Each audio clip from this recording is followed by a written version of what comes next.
At the end of the test, you will be given 10 minutes to transfer your answers to the answer sheet. Now turn to Part 1. The test is in 4 parts: Part 1, Part 2, Part 3, and Part 4. Now look at Part 1. Part 1. You will hear a woman being interviewed by a market researcher in a health club about her membership of the club. First, you have some time to look at questions 1 to 5.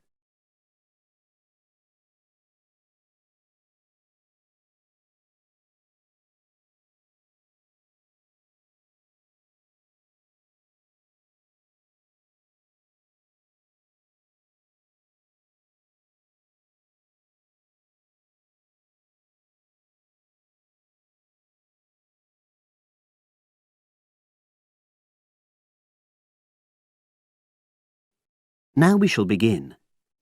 You should answer the questions as you listen, because you will not hear the recording a second time.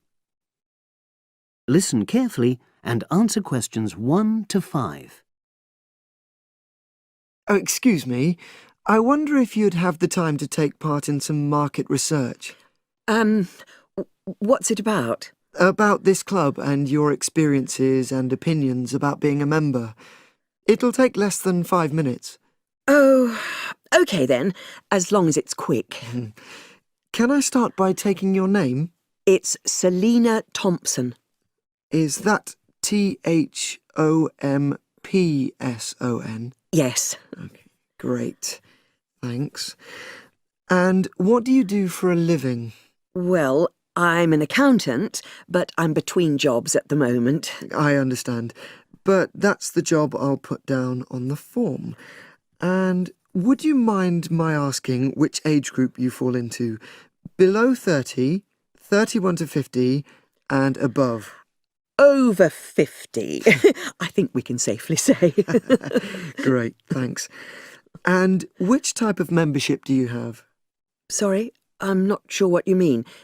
Do you mean how long of... No, is it a single-person membership? Oh, right, no, it's a family membership. Thanks. And how long have you been a member? Ooh, let me see. I was certainly here 5 years ago, and it was probably 2 to 3 years more than that. Shall I put down 8? Oh, I remember now. It's 9, definitely. Sorry. No problem. I've got that. And the last question in this first part is, what brought you to the club? Sorry? How did you find out about the club?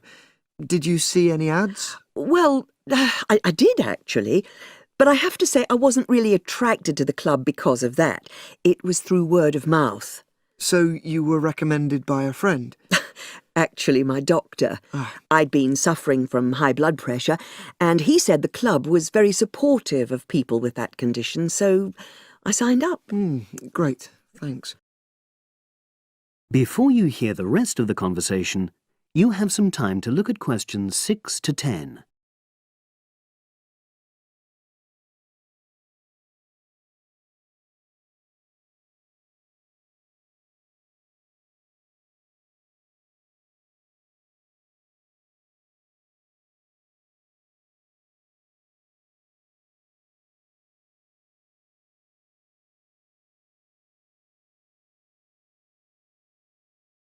Now listen and answer questions 6 to 10. Now, for the second part of the form, I want to ask a bit more about your experience of the club. Sure. How often would you say you use the club? It varies enormously, depending on how busy I am. Of course. But on average, per month? I'd say it averages out at twice a week. OK, so 8 on average. Yeah, and 4 of those are aqua aerobics classes. That leads me to the next question. Would you say the swimming pool is the facility you make most use of? Fair to say that, yep. Right, thanks. And are there any facilities you don't use? One area I realise I've never used is the tennis courts. And there's one simple reason for that. You don't play tennis? Actually, I'm not bad at it. Oh. It's that I'm not happy having to pay extra for that privilege. Ah, right. I've made a note of that. Thanks.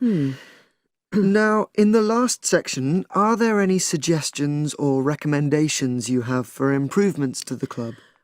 Only about health and fitness? Anything at all? Well, I'd like to see more social events. It isn't just a question of getting together for games or classes, but other things, you know. Yes, sure. And another thing that I was thinking when I had my yoga class in the gym last night, we were all sweltering in the heat, was that I think they should put in, well, you know... Air conditioning. That's exactly what I mean. The rooms are really light and well designed, but they do need proper installations. Sure.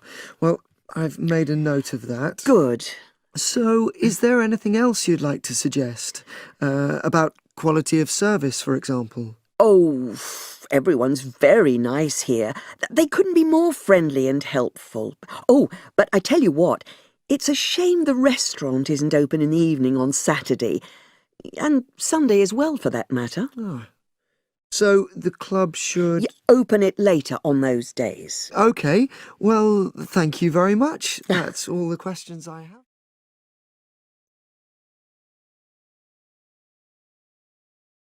That is the end of part 1. You now have half a minute to check your answers.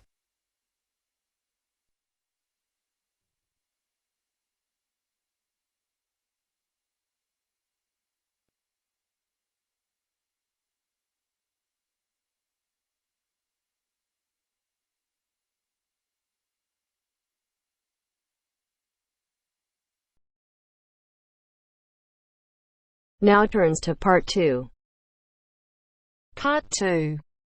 You will hear a telephone conversation about opening a bank account. First, you have some time to look at questions 11 to 17.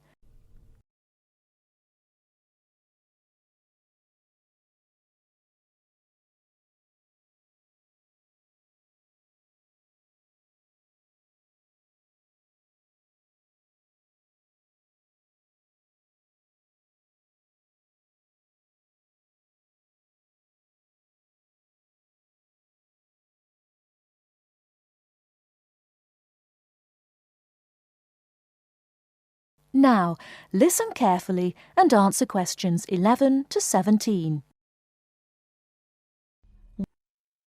Expats Helpline, Terry Davies here. What can I do for you? Hello, Terry. I've been in this country for a while, and I've just been offered a job in the city, so I think I'm going to need to open a bank account. I haven't had one before, so I'm wondering what papers I need. Well, basically you'll need to be able to prove to the bank that you're who you say you are, and that you live where you say you do, okay? Uh-huh. And for some banks, at least, that means you'll have to show them 2 separate pieces of identity. So I'll run through the list if you like. Yes, please. Okay. I'll bring it up on the screen. Let's see. Here it is. Right. The first thing it says is a valid passport. Mine's Australian. Yes, that would be fine, of course. The next one is a driving license, and again, one from your country would be okay. Then that's followed by birth certificate. Oh, hang on, that's only if you're under 18. Which I'm not. Right, so not that then. But you can also show them a benefit book. For instance, if you're in ill health, or unemployed, or getting income support. Yes, I could bring that. Or a letter from my employer, maybe? Well, that's not actually on the list, so we'll have to assume you can't. Okay. And to prove where I live? Again, there are several possible things listed here. For instance, you could use a bill for council tax, or something else for where you live, such as an insurance certificate. I've got one of those, somewhere among all my papers. But what about bills? Things like phone bills, I mean. As long as it has your address on it, yes, fine. So a bill for my mobile would do, would it? I'm afraid it would have to be for a fixed line phone. You could use other types of household bill, though, as long as you get them through the post. How about an electricity bill? That'll say where I live, won't it? If it's in your name and not that of a landlord, yes. It is, so I'll probably take that then. There's one other you might want to use, a vehicle registration document. If you have a car or motorbike or something, of course. No, I haven't actually. Now, I believe there's a bank actually inside the commercial centre, and I might open an account there, seeing as how that's where I'll be every day. Yeah, that would seem to make sense.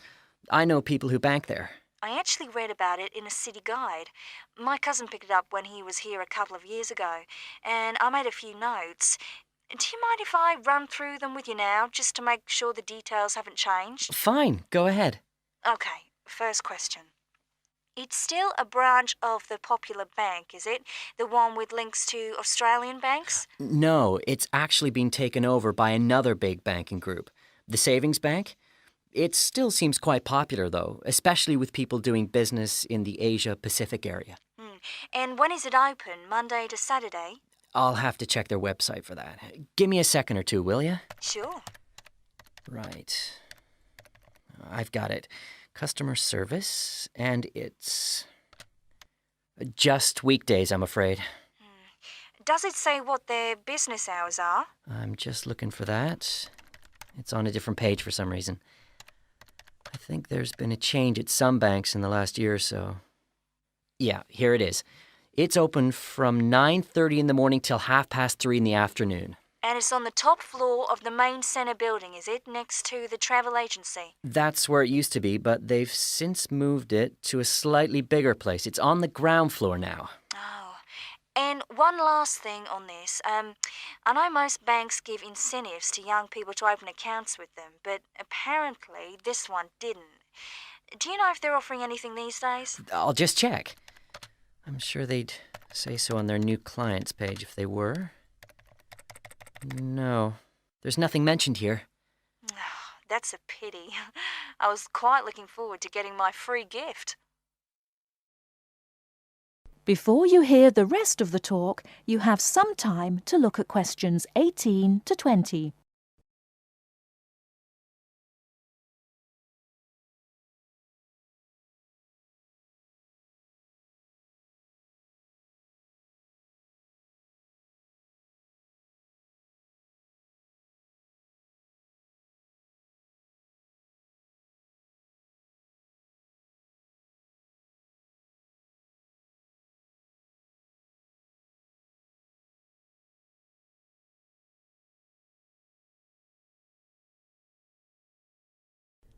Now listen and answer questions 18 to 20.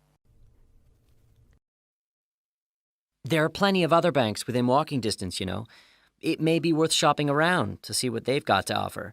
Longer opening hours, including Saturdays, perhaps less crowded.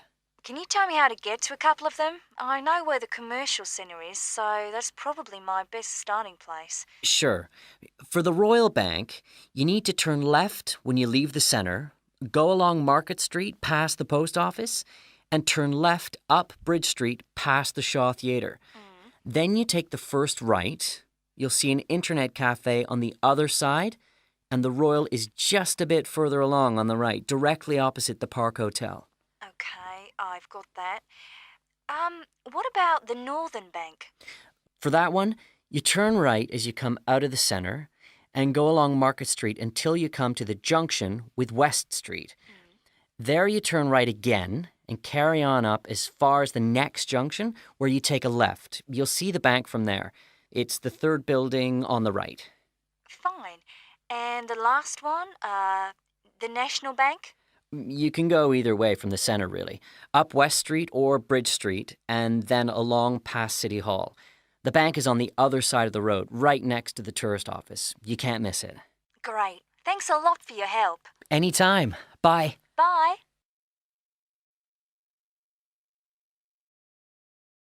That is the end of part 2. You now have half a minute to check your answers.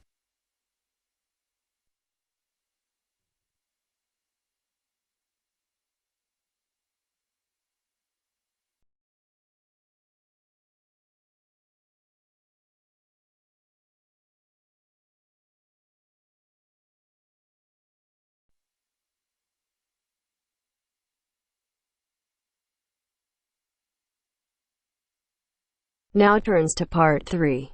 Part 3. You are going to hear a lecture about the Miners' Hotel. First, you have some time to look at questions 21 to 24.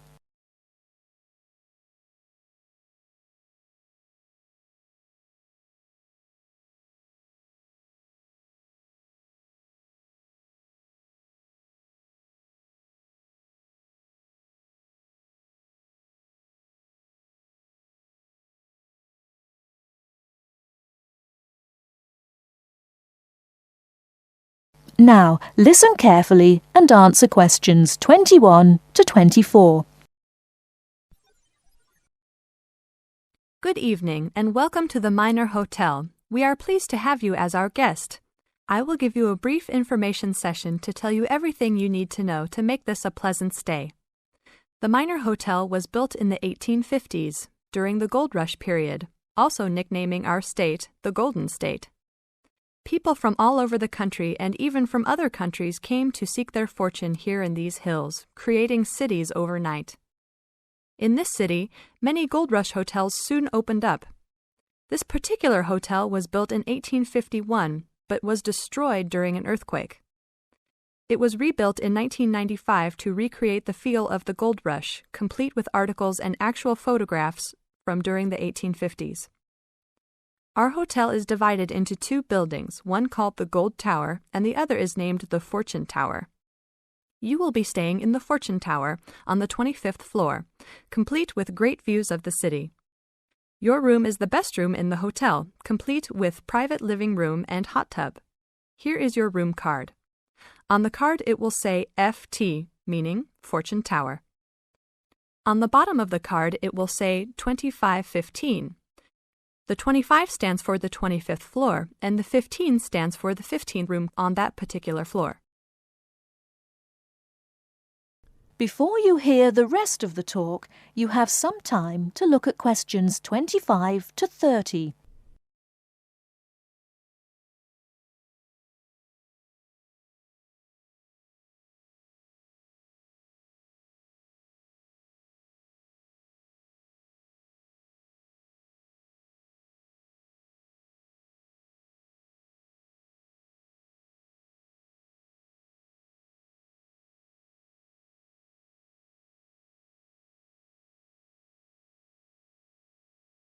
Now listen and answer questions 25 to 30. There are emergency exits in both towers of the hotel. They are located on the south side, opposite the elevators. Please use these in case of a fire or other emergency. We have some special events happening this week. Our Miners Diner is offering a special Miners Buffet dinner this Friday and Saturday for only $20 per person. This special includes all food, not including drinks and alcohol, and shows for the night. The buffet will be available from 5 to midnight. Because of the historical significance of our hotel, there are some special rules. The first rule is that there is no smoking allowed anywhere in the building, not even in your own room. This is not only to ensure the safety and health of our guests, but also the furniture and pictures can be easily damaged by smoke and other harsh treatment. Please remember that there are items of furniture over 100 years old here, so respect the rules by not smoking. Secondly, please do not take pictures using a flash of any of the drawings and paintings in the rooms or hallways, as they are old and fragile. We are doing our best to preserve a national treasure, so please help us in doing so. Lastly, you will only have 1 set of towels and bed sheets per 3 days. This is to conserve the water supply, as there are frequent droughts this high up in the hills. If there are any further questions, the staff of the hotel will be available to answer your questions. In the event that no one is able to answer your questions, I will also be available from 8 a.m. to 5 p.m. each day in the concierge. I hope you enjoy your stay here with us. Thank you very much. That is the end of part 3. You now have half a minute to check your answers.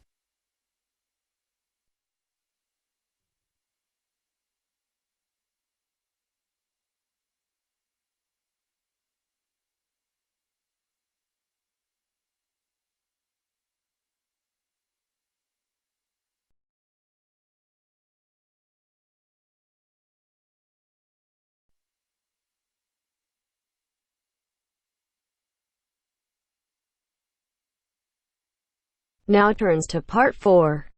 Part 4. You are going to hear a talk about the tall ships race in Britain. First, you have some time to look at questions 31 to 40.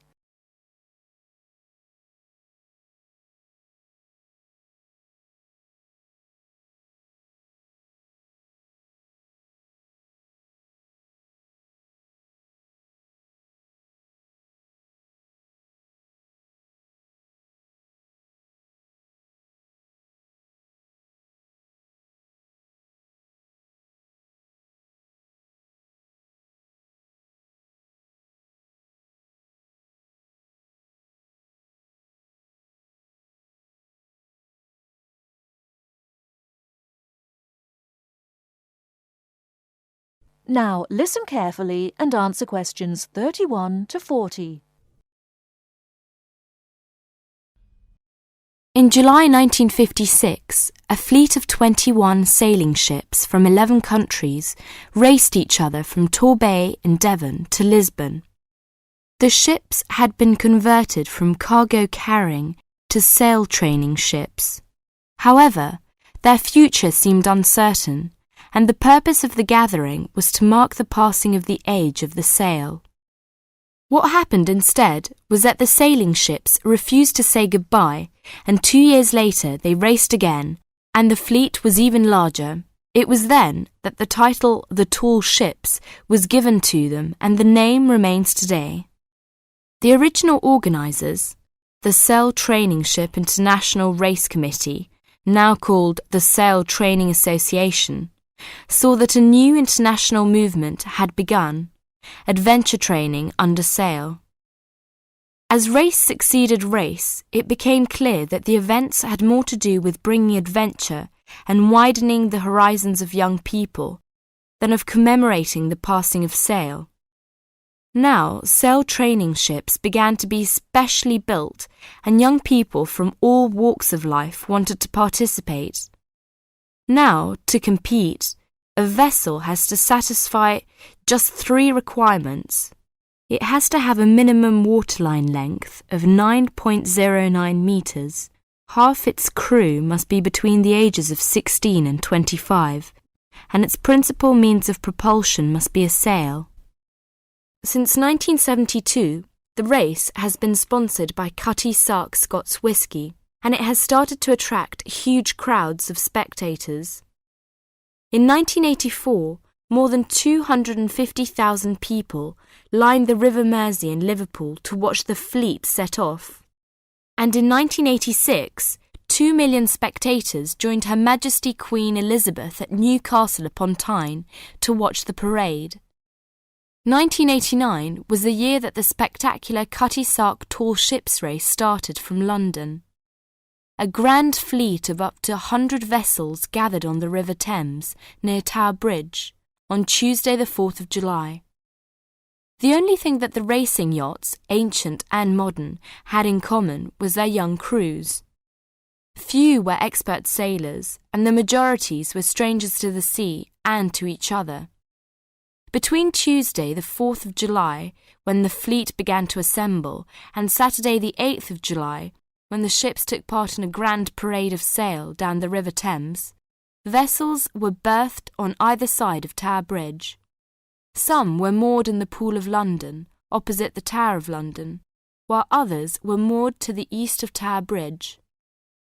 Smaller vessels were accommodated in St. Catherine's Dock. Many of the larger ships were open to the public. It was an amazing and historic spectacle as the ships sailed slowly up the River Thames. That is the end of Part 4. You now have half a minute to check your answers.